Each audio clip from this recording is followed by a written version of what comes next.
Why, hello. Midway Piper here. I hope all is going well. We're going to do another finance video today. But first, housekeeping. Today I have the scallion, as I call it. This is the Savinelli 320 Foresta model. The green stem, cool rings on it, rusticated bowl. And in it, I have something that went out.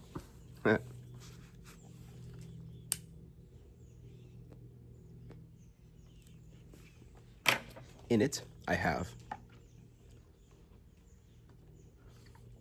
a mix I made up. It was going to be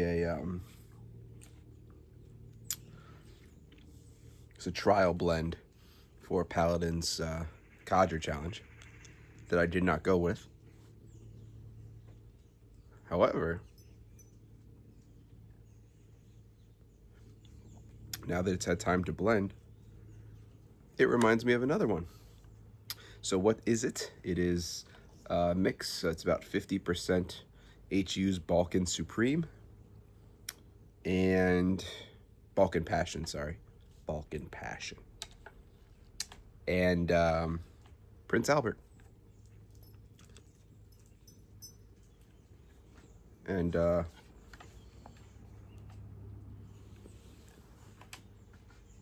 it reminds me, now that's had some time to marry, it reminds me of Ahab's Comfort.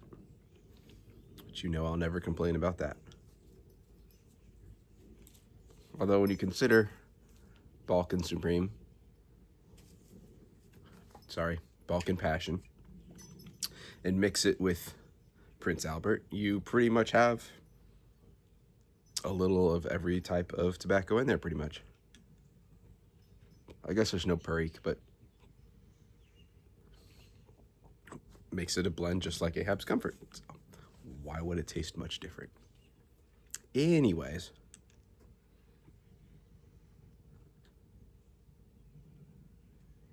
it's good. I like it. Anyways, I want to talk about a couple of different things today. In case you haven't figured it out yet, my channel, I discuss whatever has piqued my interest. So there's going to be chunks of videos about books, there's going to be chunks of videos about pipes, there's going to be chunks of videos about finances, there's going to be chunks of videos about whatever the heck the next thing is that really piques my interest. So that's why we're on a tangent of financial videos at the moment. Now, in regards to my last video about the side gig thing, I know there was some concerns about it seeing a bit like a Ponzi scheme. I get it. I have had my own concerns, thank you. I've not just said, ooh, that sounds good, and moved on. So the company does seem pretty legit. I've done just about as much research as I can on them. But they also have a bigger, more expensive package option that I am not jumping in on because I want to figure out this business and how it works. So I'm going with the smaller input option in case it doesn't end very well.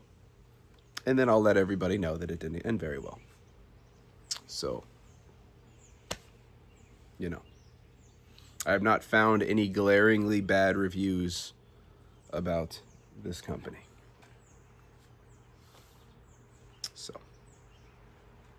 anyways, that's that.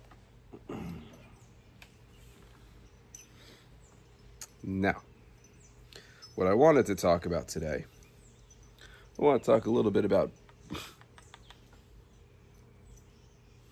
my dog's rolling around in the grass.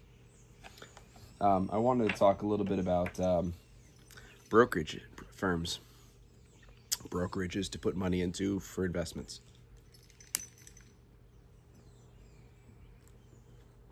I don't really see too many videos. I see lots of videos about how to invest money and what to invest money in. I don't really see much about where to invest your money. So I want to spend a little bit of time talking about, because I've used several at this point. Things I like, things I don't like about them.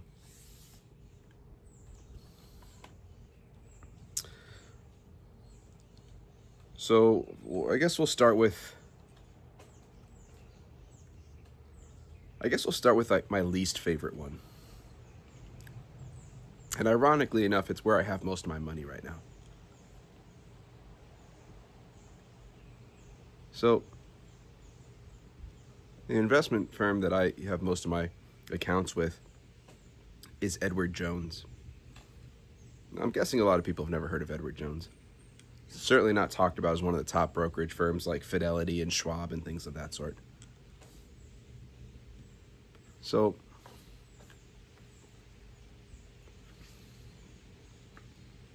the reason I have an account or accounts with Edward Jones initially was because of an acquaintance.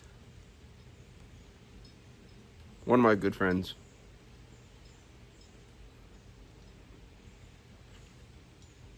had a client who's an Edward Jones broker. And I got to know the broker through him.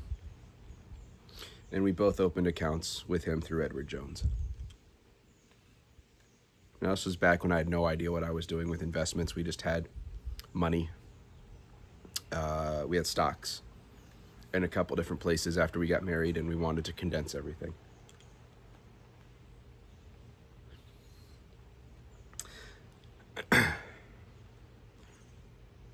Now,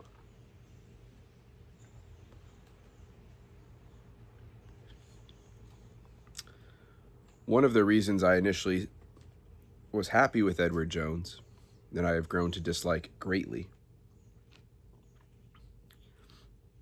is that they do not allow you as an individual to do any trading of stocks, buying, selling, on your own. Everything has to be done through your broker.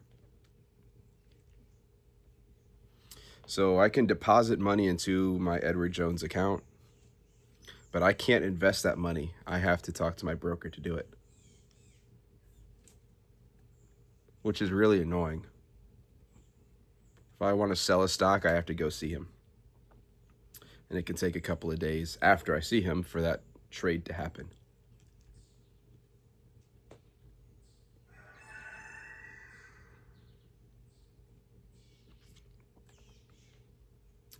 Now, initially, this was a win for me because then I couldn't make any quick decisions about buying or selling something. I liked it because I had to go to my broker and justify to him why I thought this would be a good buy or that would be a good buy, or why I should sell this and why I should get into that. And so it was something to sort of curb that gut check decision that I wanted to make. There's certainly benefits to that. But sometimes I don't want to go. I don't have time to go see him. I don't want to go see him sometimes. Sometimes I just want a trade to happen and be done. I deposited money into the account a couple of weeks ago, and I haven't had a chance to get over there to go see him. And therefore nothing has happened with the money. It's just sitting there, which is fine. The market's gone down, so, I'll get a little bit more for the money. But if you trade through like Fidelity, and I believe Schwab as well, you get access to a broker, but you also can do it on your own.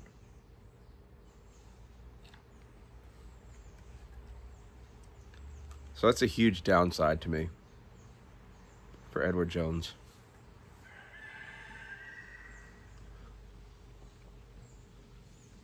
The other thing as well is a lot of our money was put into various mutual funds. which, when you don't know anything about the market, or you listen to Dave Ramsey, cool, sounds like a great deal. But if you spend some time learning about it, mutual funds have a higher expense ratio, higher management fee.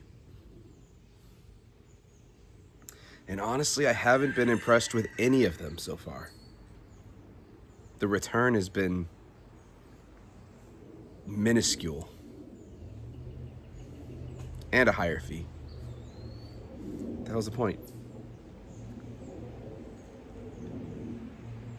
When I put my money into stocks, do I buy and sell a little more frequently? Yes. But I've seen a heck of a lot more growth in the accounts that I've managed as opposed to any of those mutual funds. Over the last several years, the one fund made $400. Whoop-de-freaking-do. That's nothing.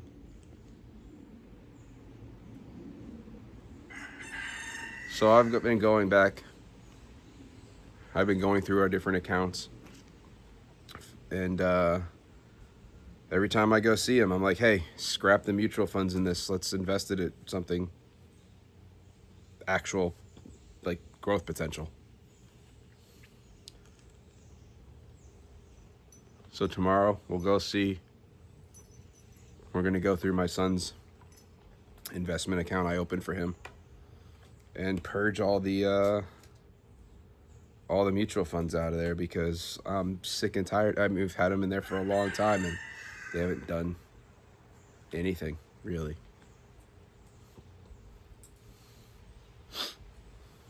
So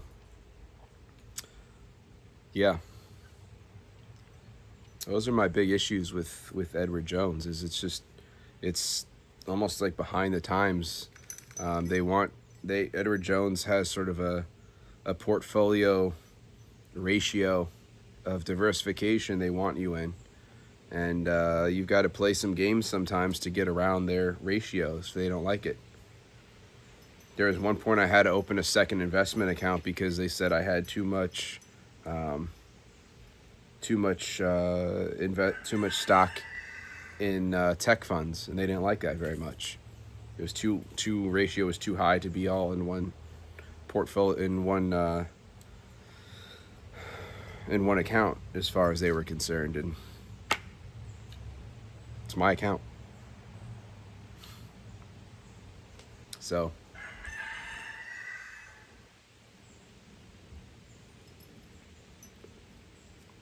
eventually, I think when this broker that I use retires, I think, which probably won't be super far in the future, I will probably move my money out of there to a different one.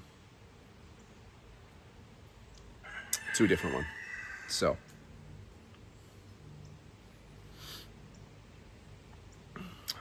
next up is Fidelity. Those of you that have been following the channel, Fidelity is still pretty new to me. And the reason I have a Fidelity account now is because of my credit card. It's Fidelity. And so my credit card rewards turns into investment money, which I can then put right into investments. So that's why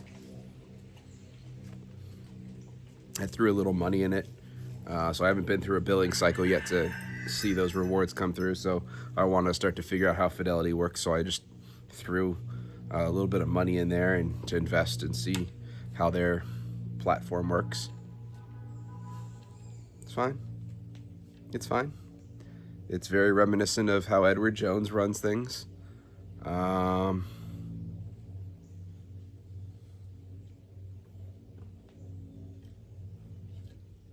I can do it myself. Okay. That's fine.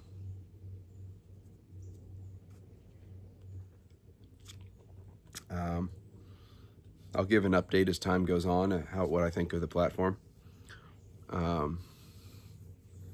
when I actually get more money in there to invest. Right now, it's mostly just a depository for credit card reward points or cash back. So,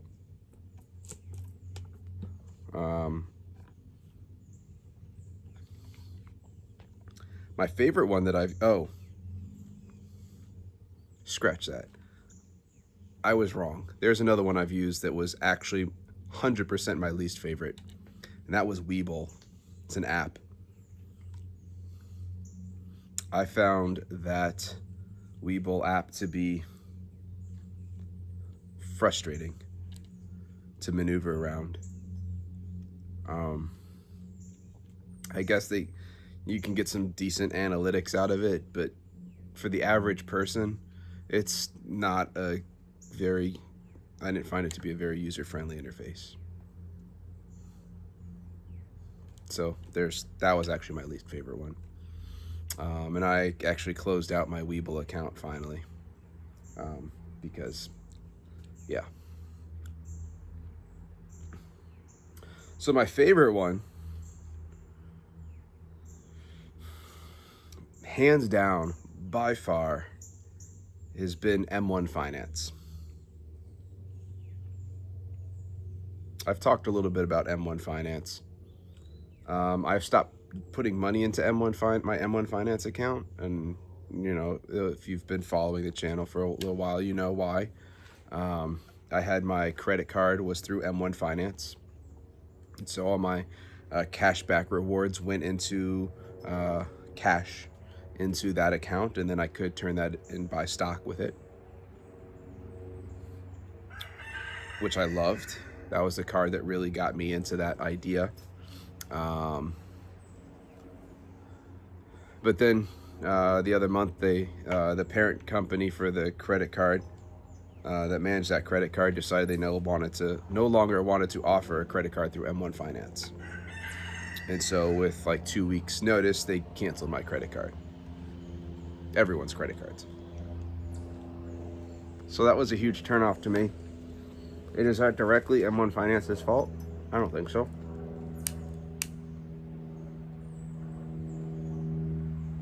But, it does concern me a little bit. M1 is not a place you can go to.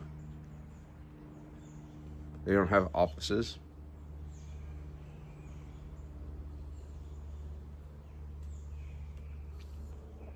But it's been my favorite brokerage for a couple of reasons. Number one, it is incredibly easy to set up an auto deposit. You can have the app pull money out of your bank account on a weekly basis, on a monthly basis, on a daily basis, whatever day of the week you want to have it done. It will automatically pull that money out of your bank account and automatically invest it. And the way it auto invests is you set up a portfolio in the form of a pie chart. You decide how many slices you want in that pie chart. You set the percentages that you want each of those stocks at.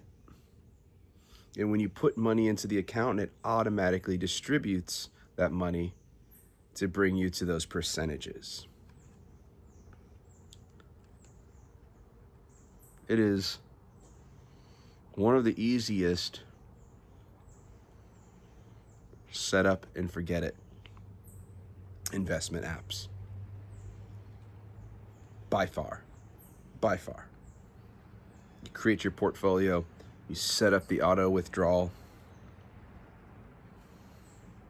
and you don't have to look at it again if you don't want to. I did weekly, it would pull $125 out of my bank account, and it would throw that money right into my investments. It shows you how much you have made or lost off of those investments, both in dollar and percentage. They don't have a lot of great statistics, really.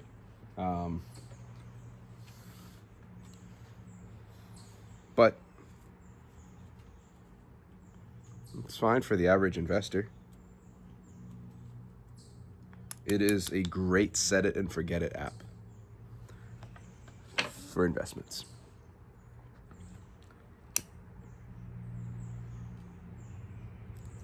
So again, the credit card thing, canceling the credit card like that really was a huge turnoff for me.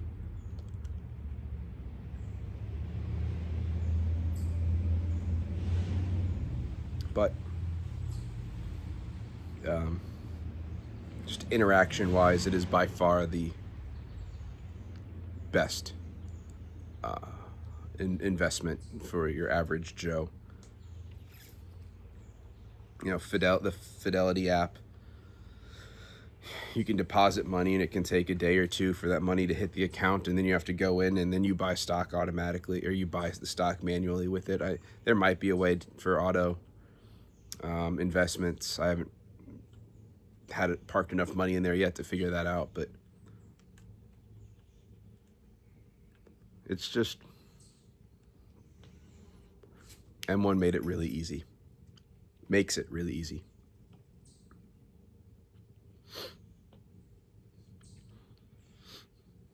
And then one other app or program that I use is called Snowball Analytics. And you connect that to your different investment accounts. And especially if you're into dividend investing, it is somewhat priceless in the information that it gives you.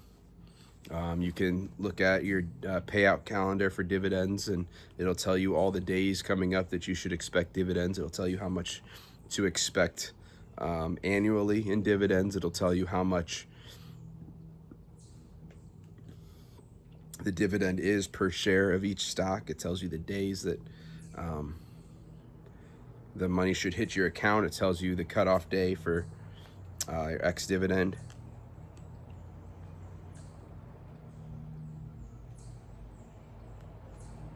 A lot of great information for dividend investors. And you can connect multiple portfolios to it. So you can look at, I could look at just the M1 finance account. I can look at a Roth IRA account individually. I can look at a joint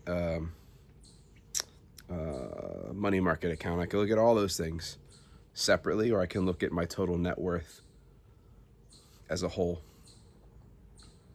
So I really like that M1 Finance, the Snowball Analytics. It's not an investment group, it's an app, it's an aggregate app, so it pulls all the information in. And again, M1 Finance was super easy. The connection was flawless. Fidelity, relatively flawless. Edward Jones, a royal pain in the ass.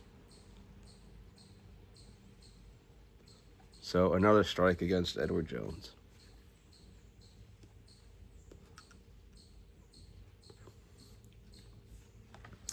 So that's where I sit.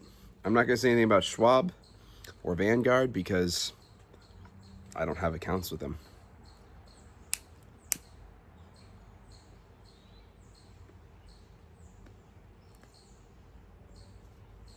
I believe my dad uses Schwab.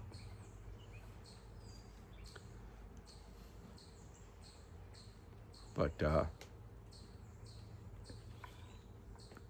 yeah, that's really it. I just wanted to talk about my experiences with different brokerage firms that I've used. And yeah, that's it really. That was the point to today's video. If you have any questions, feel free to drop them down below. If you're interested, let me know what brokerage firms you use and what you think of them. I know there's a lot of other ones like Acorns you can invest through, and there's other apps now as well, so you don't need to actually invest through a firm that has offices in it. But yeah, that's it. I will talk to you guys in the next video. Have a good one, and I'll see you then.